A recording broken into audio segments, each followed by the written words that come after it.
on fire here at the well, Minister Tonisha Gosa. Let me see if I can get her in here in the studio. We are so excited to sit back here as she begins to present to us on wisdom and purpose. Wisdom, vision, and purpose. We're so excited. Tonisha, are you in the studio? Yes, I'm here. Good morning. Good morning and welcome. We are so excited to have you here. We honor you. We love you. We adore you. You are just a full woman of purpose. Amen. I know this firsthand. I've seen it. You've ignited fire in me, and this is why I wanted you to come and share with the women internationally, women all Amen. over the world. We are a four corner of the universe broadcast, and so we want you to share with us, what is God sharing with you about vision and purpose? Absolutely. First, let me just say that, oh my gosh, Minister Connie, thank you so very much for this opportunity to be able to share on this morning. I'll never forget, maybe about a year or two ago, about 2 years ago now, we were at a women's, it was having something at the church for the women, vision board party. And I was just, basically telling what my vision was for the year. And I'll never forget, that was our really first interaction after that. And you said that I encouraged you, but you encouraged me from that day. So thank you so much. Thank you. Yes. Well, vision and purpose. Oh my goodness. Wow. So I'll never forget, for me, vision has started ever since I was a little girl.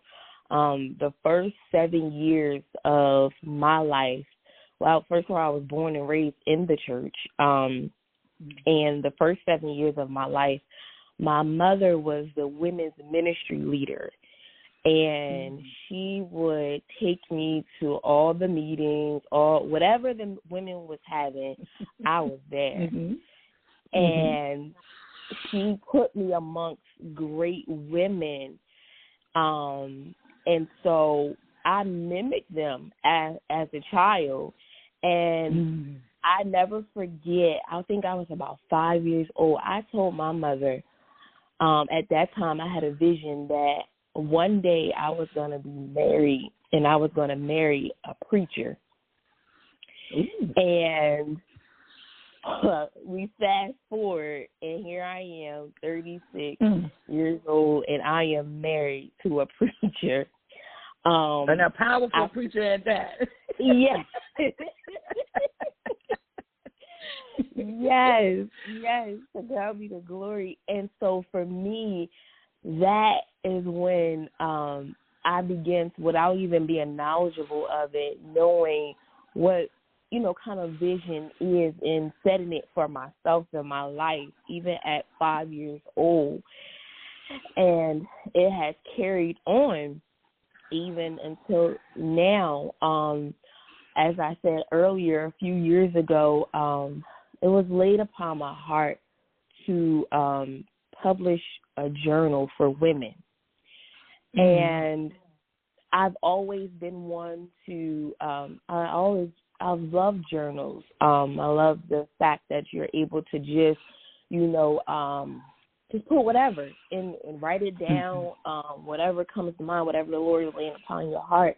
I didn't know how, I didn't know where to go, what to do, but I just had that vision. I just put on Facebook now this week, I said, I was a girl who had a vision, and it became a reality. And so with vision, of course, you definitely want to make sure that it's from the Lord, because without it being from the Lord, then there is no vision. There's nothing without him putting his stamp of approval on it. And so I believe that the Lord had put that in my spirit to do. And then he began to open up doors and make ways for it to be published. And so it's, it's on Amazon. Women are still purchasing the journals. The journals are even in Africa as we speak, encouraging young ladies over there. And vision, I feel like vision and purpose are siblings, because we were created to worship God. We were created, to give him the glory and the honor. And I feel like sometimes we miss that, that God has to be all in it.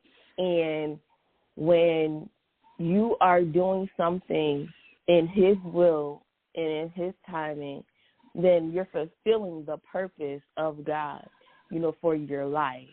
As long as it's honoring him, and as long as it's giving him the glory and the honor, then I feel like you are definitely fulfilling your purpose and your vision for your life. My God. So I'm going to ask a question.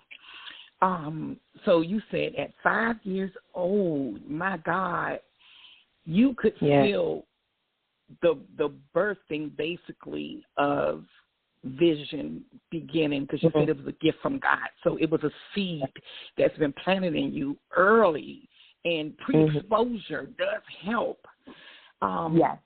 So one of the things that I wanted to ask was, can you tell our listeners why it's important to hear God concerning our vision? Wow. It's important to hear God concerning vision, because so many times we're human, right? So we want what we want. We think we know what we want. We think we know how to do it, how to get it. And when it doesn't work, we're like, well, God, where were you? Did you include him in the beginning? Did you go before him, before even telling your mama, your daddy, even your spouse? Like, did you go before God and say, Lord, this, like you said earlier, this seed was planted in me. I feel like the seed's planted in me. Is this true from you? Am I truly hearing from you? Is this a route that you want me to go into? Because I feel like this too, that as long as God is in it, I'm not saying that it's going to be easy. I'm not saying that it's going to be a piece of cake, but at least you know that you got help. At least you know that he's going to guide you and lead you, and he's going, even if a door closes in your face, all you got to do is look up and say, well, God, what's next? And he's going to lead you there. And so without him, how can we be led? How can we get to our next without him? We're blind without him. We can't see without God. Powerful. That's powerful. It's something else that you said. You told your mom when you were 5 years old, correct me if I'm wrong, that you were going to marry a preacher. You had a vision or a dream that you were going to marry a preacher, right? Yes. Can you tell us the importance of saying and manifesting what we have or what we can receive from God? Lord have mercy. Because it's obvious that God has done that for you. You spoke it, yes, and you manifested here some 25, 30 years later. This is amazing.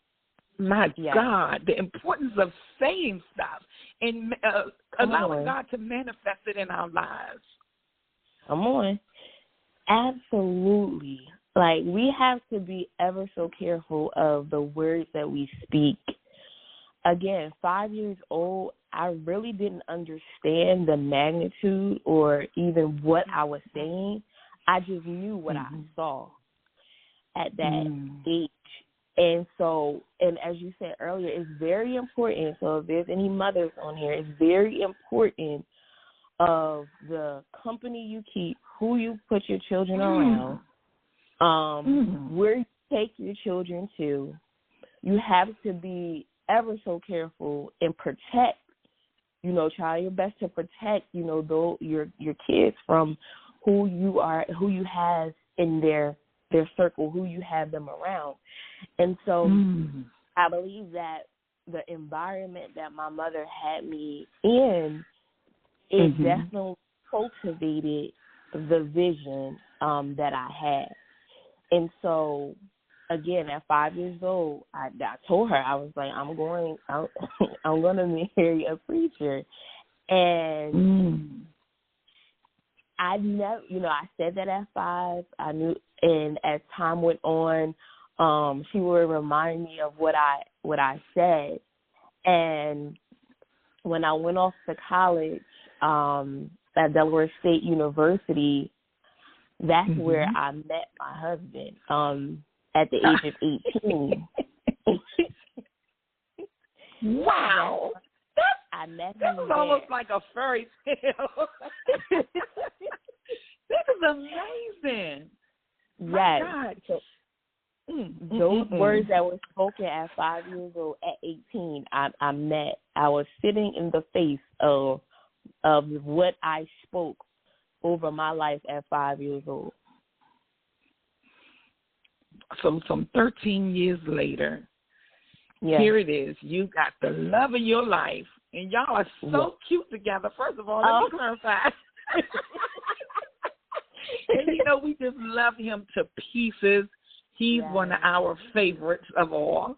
But I think your testimony is not just going to bless me, the hearer, and those that are sitting in the queue right now, that the lines are just lighting up.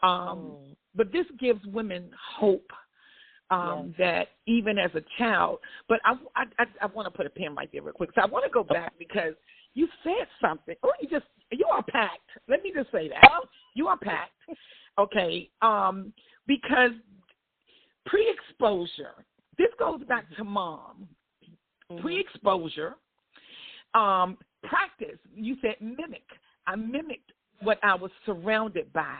Ooh, glory. I got to calm down because I feel the Spirit of the Lord here. Oh, come on. You were pre-exposed. I mimicked what I was surrounded by. I began to say, catch these steps. I'm pre-exposed. I mimicked. I said. I received. Can you just elaborate on that, please? I'm telling you, I'm about to throw this thing. I'm about to be sitting here. You're going to be on this thing by yourself right now. Because I am in tears right now. I'm flabbergasted. I am stirred. I knew you were going to do this to me. I didn't know how, but I knew that you were. You are a woman of purpose, a woman of vision. Listen, and not only that, but a manifested gift of what God has birthed in you through those 3 steps. I was pre-exposed. I mimicked, and then I spoke. Can you expound on that a little bit? Yes. Okay. So, again, I say it again, you have to be careful of who you are. Even as adults, we have to be careful of who we surround ourselves around. And so, at 5 years old, my mom, she placed me in that circle. But as time went on, because that foundation was already laid, I continued to place myself around women who would push me, women who would encourage me. Like, I have an army, and that's why my journals are entitled The Unleashed Warrior, the warrior within, because I have an army of women who have, oh my gosh, every step from godmothers, from spiritual mothers. My mother always said that she wasn't a single mother because she had an army, she had a village, and that's not a cliche. Village, it's facts, it's real. It makes a difference. It makes a difference. It does. My God. It really does. So who you see today is because of the shoulders that I'm standing on. Some of them have gone on. Some of them are no longer here with me. You know, some of them don't even live in the same state as I do. But who you see, Tonisha Gosa today, is because of the women who, from foundation up until now, at 36 years old, have played a major part in me. And they gave me the space to vision, to dream, to set goals. They gave me the space. They didn't, you know, oh, you young, or you just sit over here, or you don't, They didn't do that to me. They allowed whatever they saw in me to be able to come out, and they nurtured it.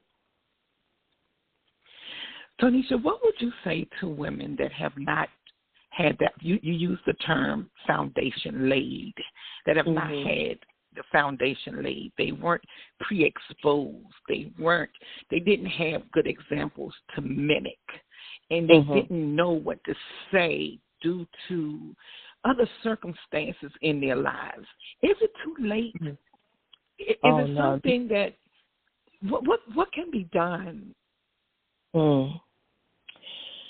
You took the words out of my mouth. No, it is not too late. You can begin to ask God to here we go. We gotta talk to him now. We gotta ask God to surround, to send the women, send those who He has for us, not who we want, who we think, because we could be chasing the wrong people. So who He has, who He wants in our life, who He wants in our corner. Begin to search and ask God. And they could be sitting right in front of your face.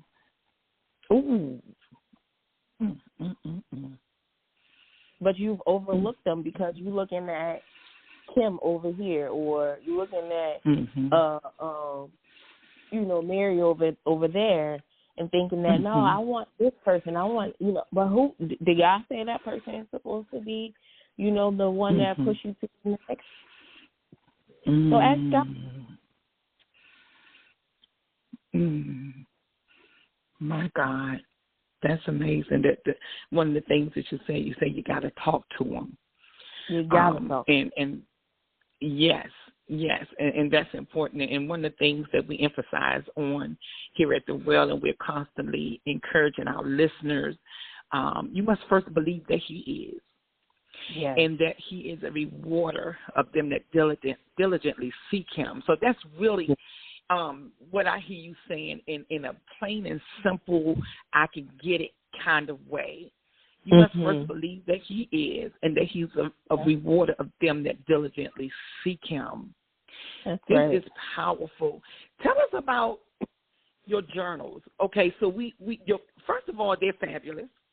They're absolutely, positively royalty, and our listeners are. You are still a very, very special guest to us, but they know you from the live that you allowed us to come out and do studio work with you, and you and your beautiful husband, and your beautiful event that you had for your book signing. And when I tell you guys, she is a classy, not just a fashionista, because the woman can dress. Let me just clarify. Okay, she's creative. She's not just but everything was top notch. And so right down to the very pages of your books. Your books they're easy to read. They're easy to work in. And each page is appealing. So tell us about the details that you put into your journal as it pertains to who's going to be looking versus looking from your eyes. Yes. So, as I stated earlier, the thought was that I wanted to honor, and because we did it, the journals were released around the time of Women's History Month, and I wanted to pay homage to some of the women who have impacted my life, and I wanted to share that. I wanted to actually share those women with other women. And so even on the cover of the journals, you will find names. You will find different women that are in my life. Their names. Again, some of them have gone on to be with the Lord, but they're there. Yeah. And then also on the other, so it's two different covers, but it's the same journal. Right. And so I have one that has more for the cover is more for like a younger generation. And on that is, again, women who are my age, some of my friends and my cousins who have impacted my life. And then in the pages, you will find quotes from me. And also you will find some quotes from some other ladies. Again, I wanted to share these women with other women, and I wanted to give kind of back to the ladies who have impacted in my life.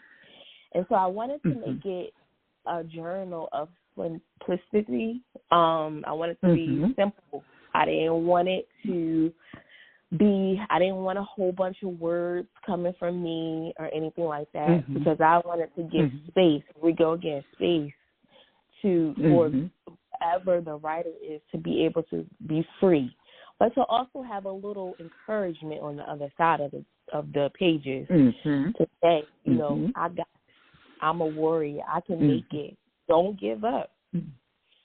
As they write down their thoughts, as they write down their vision, as they write down their goals. So that was the thought behind the pages of these journals. Beautiful. They are fabulous. I just want to say that.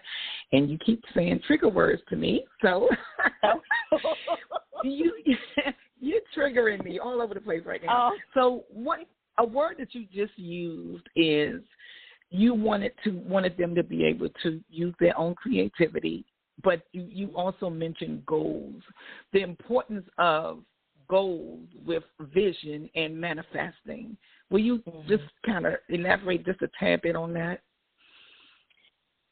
Sure. So I think that it is awesome to set goals for ourselves. At the church, my husband and I, we encourage our young people to set goals, to have vision, but to also leave room for God to come in and do what he needs to do, because we have it, when we set a goal or we have a vision, we think, this is it, God's going to follow it to the T. No. It may not happen the way that we got it written out. It may not happen the way that we envisioned it. God may, we got it set up that, we want to be able to sell, let's just say, 100 books in a month. And God, when we give it to him, he's like, we're going bigger. I want you to do 1,000 in a month. Yeah, that's good. That's good. So that's why it's so important for us to keep God's hands all in the goals, the vision, purpose, all of that. And my husband and I, we're doing a shifting series with our young people on Wednesday night for Bible study. And one of the topics was shifting your vision. And you think, okay, well, why are we shifting vision? Because we shift seasons, right? What was done in one season may not be done in the next. So we have to be able to pivot. We have to be able to move when God, takes us in different seasons, and we have to be able to move and don't get stuck in that one season or with that one vision. That's powerful. That's powerful. Leaving room to be unstuck. Yes. Don't get stuck with, I wrote this,